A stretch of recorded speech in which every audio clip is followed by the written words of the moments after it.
As 38 OECD countries sent key ministers to an important meeting in Paris to discuss energy security. This gathering took place at the International Energy Agency. One major issue is that of energy dependence. In the wake of Russia's war on Ukraine and sanctions against Moscow, energy prices across the board have risen.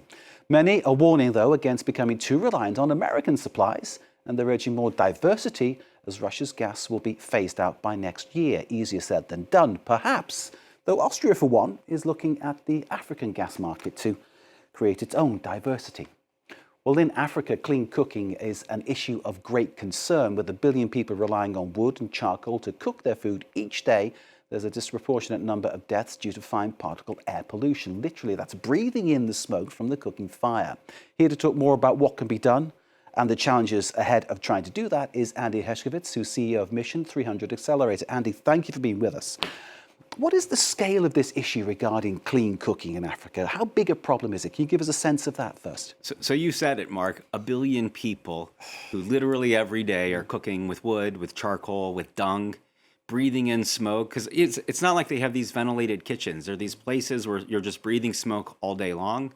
And it's not just the breathing of smoke. How much time is spent every day going and gathering firewood or gathering biomass or these other things? So it's a time lost for productivity as well. And this is a problem that we're trying to address. And addressing that, of course, is manifold in terms of the problems that you face, because there's the issue of how you replace that heating source, how you put in the infrastructure to make that happen, and of course, giving people the wherewithal to afford to do that. It's a whole myriad of things to change. Right. And this is a place where almost everybody agrees that gas plays an important role here.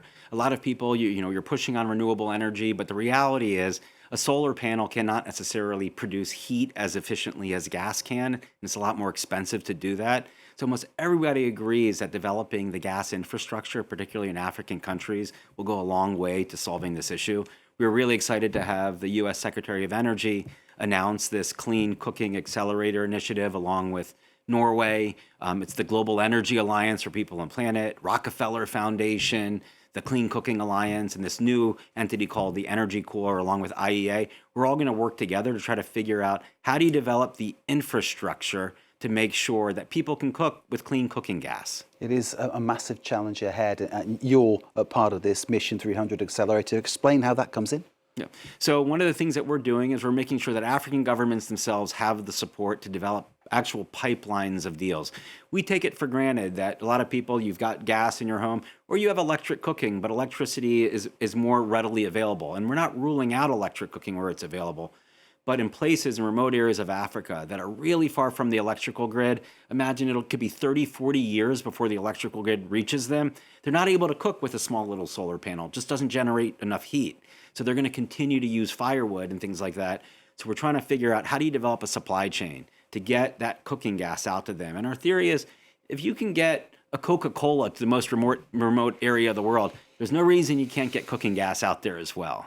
That's a very fine way to compare it, isn't it? If you can get a product to sell out there, you can get a product that people can use. So there will be various problems to actually cross with that. I suppose one of them is getting governments on board to do this, because clearly, I'm not suggesting all governments are the same, but there might be a system in place which is benefiting some people, and they mightn't want to stop that happening. That might be one of the big problems to get over. No, you're right, Mark. So getting the governments on board is absolutely one of the keys, and that's one of the things that we're working on. We're looking at embedding people within these government delivery units who are clean cooking experts, because the governments, particularly a lot of the African governments, are focused on so many different issues related to health, electrification, water. And so clean cooking often sort of falls by the wayside, and we're making sure there's actual expertise there and someone who's pushing on the ground every day to make sure governments are on board, but also to identify an investable pipeline of projects to make sure that companies can succeed. What kind of projects are you talking about? So we're talking about everything from developing the infrastructure to produce the propane gas that people use for cooking, to projects for companies that are selling the products or selling the stoves, people who are going to be producing the tanks that get used for the cooking as well. So it's making sure the private sector is well prepared and able to sell their products in the most remote areas in African countries. What kind of a sense did you get from speaking to the U.S. Energy Secretary who was come over? He is passionate about clean cooking. And I first learned about this during his confirmation hearing, and someone said, you got to come and see this. Look at this. and he's showing a book that he had written from his previous company called Bettering Human Lives, where he talked about the importance of clean cooking. This isn't a political trick for him. He is passionate about it.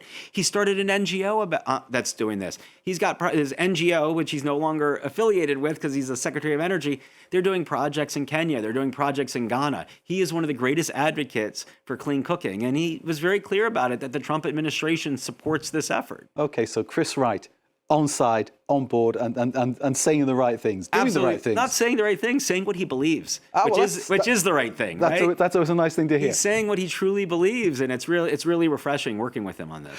He's urging, obviously, the European market to buy American. That's part of the transactional nature of the Trump administration. There's no getting away from that. So that's what he's urging there. Yeah. He's not suggesting the same kind of transactional deal with Africa, is he? No, what he suggests, and I agree with this 100%, is that African countries need to take advantage of the resources that they have, and nobody should be imposing on them, just like nobody imposes on any of us what we should be doing to meet our energy needs. So for clean cooking, if a country has the resources, he's not opposed to other technologies, but often the best resource is going to be this gas infrastructure. Okay, so gas infrastructure, electricity would be cleaner, would it not? It would be much if that could happen. Yeah. But of course, the big problem is actually creating that network, isn't it, as you pointed out earlier? Exactly. Creating the distribution network, creating the supply chain, and that requires financing. And it requires probably inexpensive financing. So we want to pull in other partners from countries who can provide that cheap financing so that it makes it so that poor people can afford the gas. From now going forward to 10 years, 20 years, how do you see things going? How do you see things improving? Yeah, I actually feel quite optimistic. So one of the things that we support at Rockefeller Foundation is this Mission 300 initiative that's working to help 300 million Africans get access to electricity by 2030. We're supporting the World Bank, African Development Bank, and the governments on this effort. And clean cooking is an important part of that. So now we're actually taking positive steps to advance that clean cooking agenda, not just the electricity access agenda.